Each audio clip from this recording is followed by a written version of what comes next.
Hey guys, I'll start with something simple. I've been working in crypto long enough to have a pretty clear sense of what's worth paying attention to and what isn't. And right now, the thing that's worth paying attention to is AI-driven crypto projects. Not as a concept, as something that's actually producing measurable results when it's implemented correctly.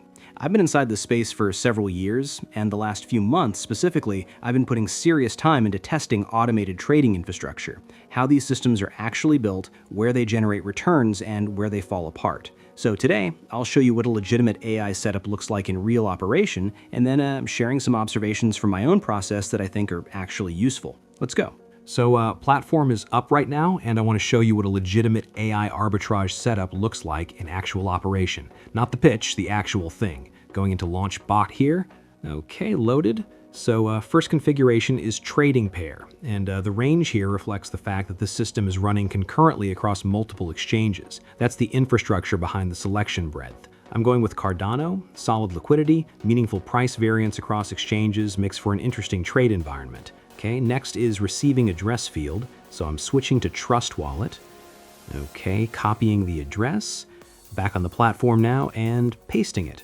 Good. Next configuration is capital allocation, defining the session budget here. So I'm going with somewhere around that. That's a reasonable operating amount. And risk level sits right underneath. This setting deserves a proper explanation. It sets the bot's execution threshold, specifically the point at which price uncertainty in a given trade exceeds what the system is willing to accept. Think of it as a quality filter on trade selection, not just a speed setting. In strategy settings, this is the specific methodology the AI applies, the operational logic it runs when it's hunting for pricing gaps between all those exchanges. Okay, I want a final pass over everything. Nothing I'd adjust moving forward. So, okay, here I've got different assets available, and I can choose any of them. The platform handles conversion on their side automatically, so no preparation needed on mine side. Okay, I'm picking what makes the most practical sense.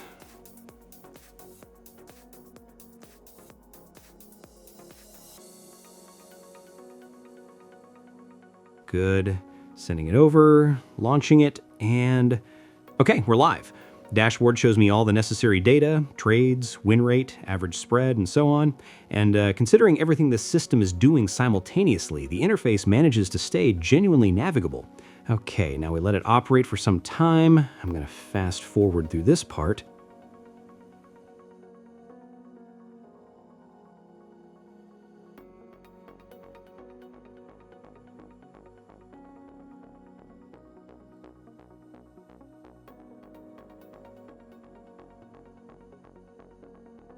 Okay, session's done, and this screen lays out the complete picture, which strategy ran throughout, total runtime, win rate, trades that executed, and net return after the platform's commission has already been pulled from it. Okay, now hitting withdraw, and now we're giving that a few minutes to process, so I want to cover some ground while that settles.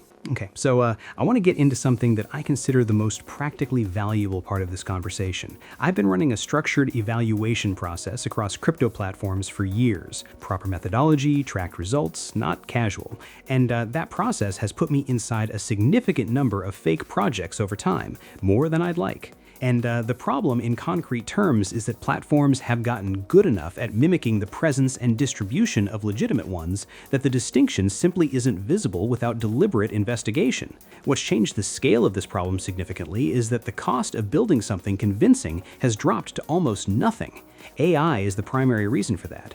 Infrastructure that previously required organizational capacity and budget can now be assembled by a single person with the right tools and enough time. So the output is more fraudulent platforms in circulation, built to a more credible standard, operating through more authoritative channels, and leaving a shorter window for accurate identification before someone is already committed.